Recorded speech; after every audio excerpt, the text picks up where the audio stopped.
America की सरकार भी अगले साल तक जा सकती है, ट्रंप का ये लास्ट कार्यकाल हो सकता है।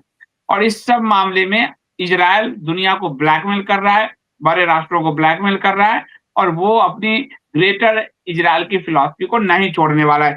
और हाँ, एक चीज़ और पूरे जो ये पूरे के पीछे ज़ायनिस्ट हैं और खासकर ट्रंप की बेटी इवांका ने ही अपना धर्म परिवर्तन करके यहूदी बन गई है। तो ये पूरा जो लॉबी है यहूदियों का, ज़ायनिस्टों का, वो लॉबी इस पूरे वॉर को फंड कर रही है और वो लॉबी ग्रेटर इज़राइल के सपने के लिए पूरी दुनिया को युद्ध में झोंके हुए है। तो श्वेता जी, ये पूरा क्लियर हो गया? यही आप कर रही थी तब? एक फोटो और मैं कहूंगी मिंटू भैया को दिखाने, उसमें एक आदमी बना है और एक बिल्डिंग है और 666 लिखा है। वो वाली फोटो भी दिखाई, वो मैं समझाती हूँ क्या है।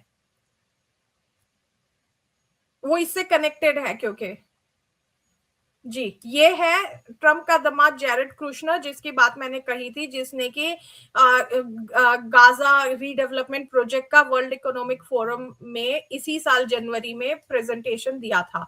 ये व्यक्ति जो है, इसने ये न्यूयॉर्क में एक बिल्डिंग है, 666 नंबर है इस बिल्डिंग का, इसका नाम ही है, बिल्डिंग का ही नाम है 666 और एवेन्यू का नाम है, वो मुझे याद नहीं आ रहा कौन सा एवेन्यू है। ये बिल्डिंग इसने 1.8 बिलियन डॉलर्स में खरीदी है और इतने पैसे इसके पास में थे भी नहीं। ये जो पैसे हैं, ये इसको ज़ायनिस्ट एक बैंक है, उसने इस फंड करके इसको लोन दिया है इस व्यक्ति को। ये इतना ज्यादा इन्फ्लुएंशियल व्यक्ति है।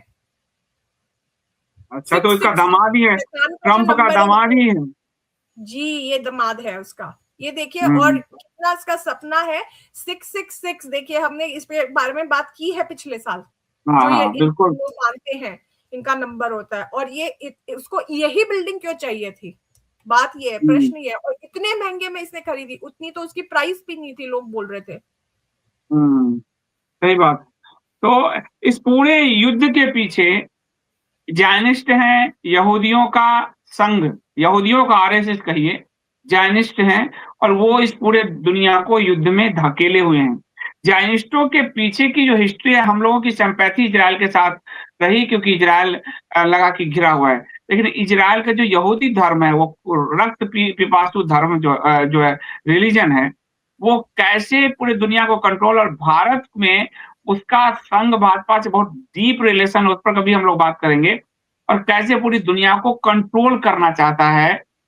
थोड़े से लोग ही हैं, लेकिन वो इतने पैसे वाले ताकतवर हैं कि वो पूरे नरेशन को अपने हिसाब से घुमाते हैं और वो जब चाहते हैं अमेरिका का कान पकड़ के युद्ध करवाते हैं। वो साफ ये दिख रहा है। तो मैं यहाँ ये तक था आरोप पूरा। लगाती हूँ संदीप जी, ये जो युद्ध हुआ ये सिर्फ और सिर्फ इस एक व्यक्ति और नेतन्याहू के कारण हुआ है। और ये दोनों हाँ एक दूसरे की इसके बचपन से जानते हैं।